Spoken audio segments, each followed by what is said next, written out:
Hello, and welcome to Tech Latest by Nikkei Asia, where we bring you the freshest updates from the technology sector in Asia. Every episode, one of our reporters from the region will be filling us in on the tech news on their radar, from semiconductors in China to space travel in Japan to startups in Indonesia. From Nikkei Asia's Tokyo headquarters, I'm Alice French. In this episode, I'm catching up with our Bangkok correspondent, Francesca Regalado, about a recent interview she had with the CEO of cryptocurrency giant Binance.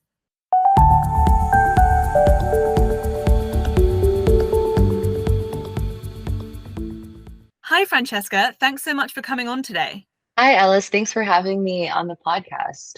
So I believe this is the first Tech Latest episode we've done from Thailand, and it's been a long time coming. Now, you lead Nikkei Asia's coverage from Bangkok, where a lot of your time is taken up with reporting on the roller coaster that is Thai politics. But you've also been following the cryptocurrency beat for a few years now, and I understand that you managed to sit down with Richard Teng, the CEO of Binance, during his recent visit to Bangkok to launch the company's new Thailand exchange. Now, I do want to get into the contents of your interview shortly, but just before that, could you give us a brief introduction to Binance and what they do? The company found itself in global headlines for all the wrong reasons late last year. What happened? Binance is a cryptocurrency exchange with users all around the world. It's the largest in terms of trading volume and, according to Teng, in terms of users. He told me when we spoke in Bangkok that the company has 182 million registered accounts, which would put it ahead of competitors like Coinbase. For a couple of years, it was challenged by another exchange called FTX, but FTX collapsed at the end of 2022, leaving Binance on top. It was founded in 2017 by Changpeng Zhao, this charismatic Chinese-Canadian businessman with a background in finance. He's known in the industry by his initials, CZ. Back then, crypto really was the Wild West for finance.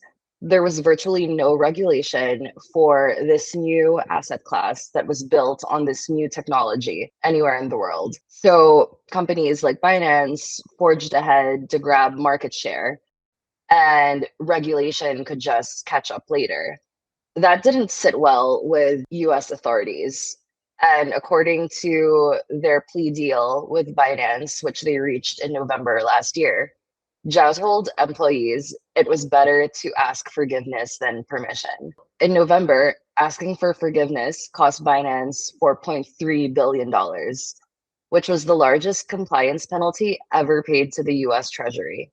CZ and Binance pled guilty to violating US laws, facilitating transactions by sanctioned groups, and essentially turning a blind eye to money laundering on its exchange.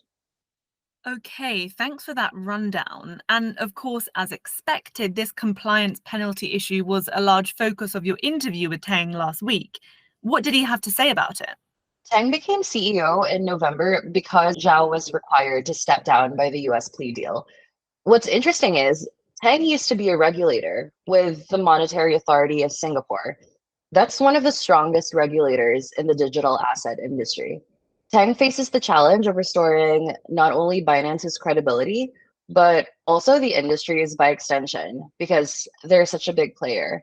My conversation with Tang started off with him saying that the company admitted to mistakes under the US plea deal. They paid for the mistakes, and now they're in the process of correcting their mistakes. We have acknowledged past mistakes, past missteps that we make. But as a responsible entity, as a responsible financial institution, we acknowledge those mistakes, we took accountability for them, we reached a resolution with the US agencies, and we aim to do much better. He said the company has spent hundreds of millions of dollars to improve its compliance around the world over the past 2.5 years. He also said Binance became successful because of its focus on serving users, making sure that they can access cryptocurrencies easily, anytime, anywhere, and setting up mechanisms to protect their assets. Now, he says his mission is to supplement that user-obsessed culture with a focus on compliance and building as good a relationship with regulators as they do with users. Of course, that's going to be difficult to do with regulators in Singapore, Hong Kong, the US, and the UK. Although I should note that Binance has licensed entities in two major economies, which are France and Japan.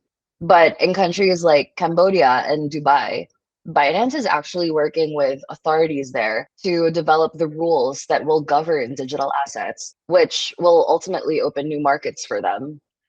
Right. So it sounds like Binance's troubles in the US haven't really fazed Teng.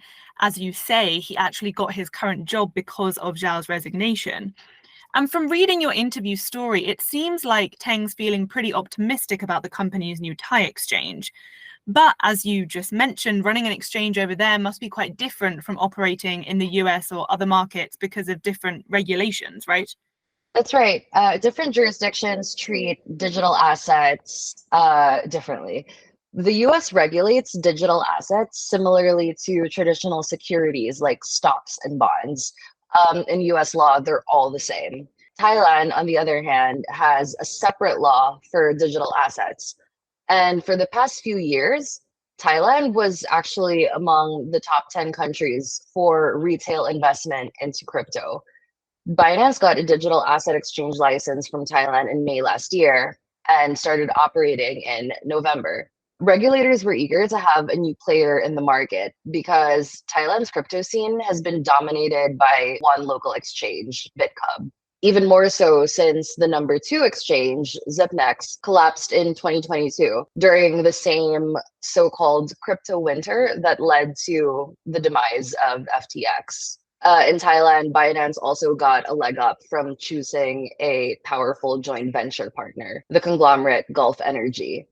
It's early days yet, but we should be able to see in a couple of months how Gulf Binance has shaken up Thailand's crypto market.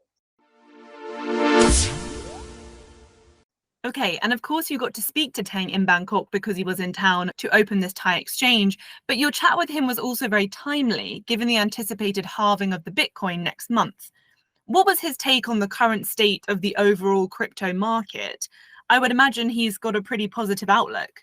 He was very bullish about the crypto industry's prospects, which behooves him as the CEO of the largest exchange. The price of Bitcoin, which is the most traded cryptocurrency, hit an all-time high of $73,000 last week.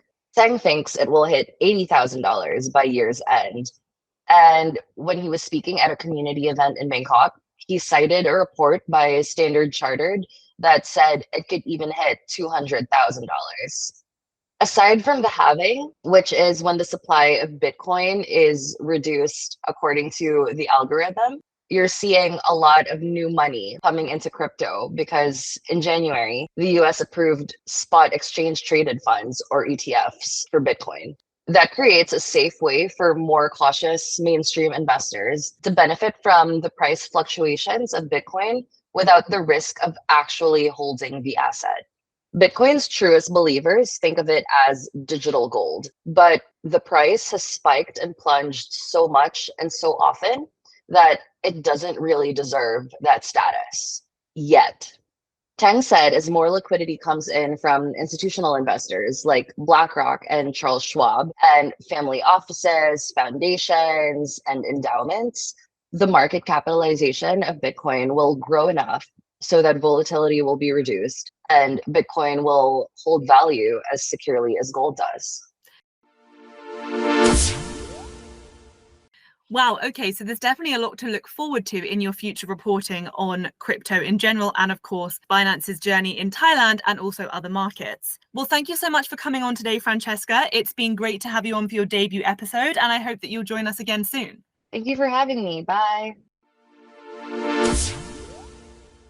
That's all for this episode. You can read more of Francesca's reporting, along with a host of other stories about Asia's tech industry, on Nikkei Asia's website, asia.nikkei.com. And if you like what you hear, why not subscribe to our weekly Tech Asia newsletter, which will be delivered to your inbox every Thursday. There's a link to sign up in the show notes. And whilst we've still got you, if you're enjoying Tech Latest and would like to support us, please do give us a follow on whichever podcast platform you use. We also really appreciate any reviews you can leave, as these help new listeners to find our episodes. Thank you for listening, and check back in next week for more updates on the tech trends that matter.